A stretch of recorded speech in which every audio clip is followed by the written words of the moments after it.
Hello and welcome back to Exothermic Plays Games. I'm Exothermic and the date today is Sunday, April 7th, 2024. That means it's the 98th day of ranking my favorite video games through each day of the year.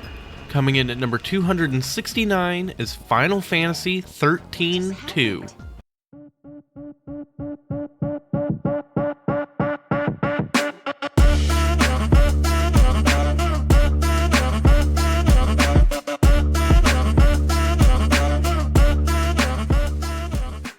I'll be covering Final Fantasy XIII later in the year, and I know it's weird to talk about the sequel first, but this is how the rankings fell.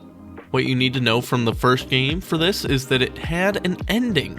I finished that game and thought, well, that's one story fully wrapped up, and here we are with a sequel, and there's even another one after this one.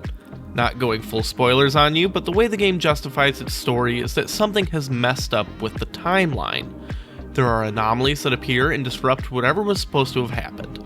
A man from the future gets sent back in time to help Sarah fix it all. She was the crux of much of the plot in the first game, but she wasn't even a playable character and spent like the entire game entirely off screen apart from flashback. Mechanically, the game is very similar to the first game, but there's two improvements. The first issue that was addressed was how in the first game level design was extremely linear, and for the first 90% or so of the game consisted of poorly disguised hallways. This time you're moving all over the timeline at will, with much more open design, and you actually get to explore some small cities and towns. The second improvement is a slight improvement to the combat system. Combat in these games is based on what's called paradigm shifting. Each character can play one of 6 roles.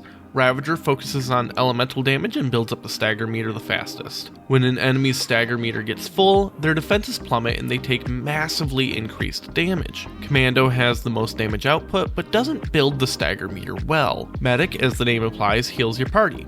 Sentinel offers low damage, but extremely high defenses. Saboteur weakens enemies with a wide variety of debuffs, and lastly, Synergist strengthens your party with a wide variety of buffs. The trick here, however, is that each character can swap between these roles at will with preset paradigms. A full party is 3 characters, giving you tons of room for variations in party setup, and the more challenging fights require smart paradigm shifting and timing. The emphasis on that timing is what informs the decision for one of the most controversial decisions for these games, the auto battle.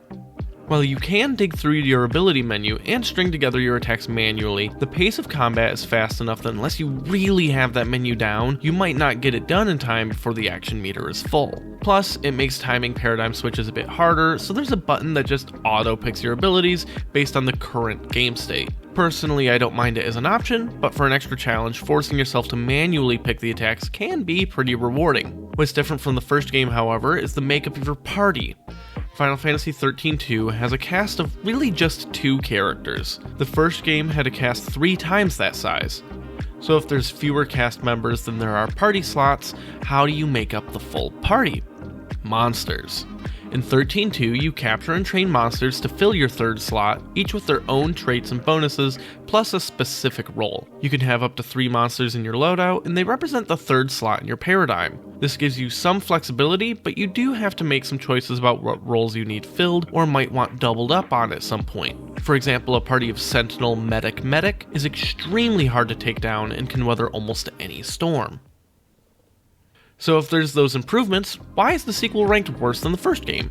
It mostly comes back to that story bit regarding the whole game feeling unnecessary.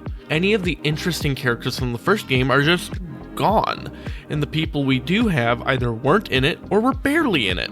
While the time travel elements of the game are pretty cool, and I personally do like the paradigm system, this all felt like it should have been its own game with a new world and new story rather than try to attach itself to something else. Join me tomorrow as I talk about the 268th game on my list, where I care an awful lot about rings.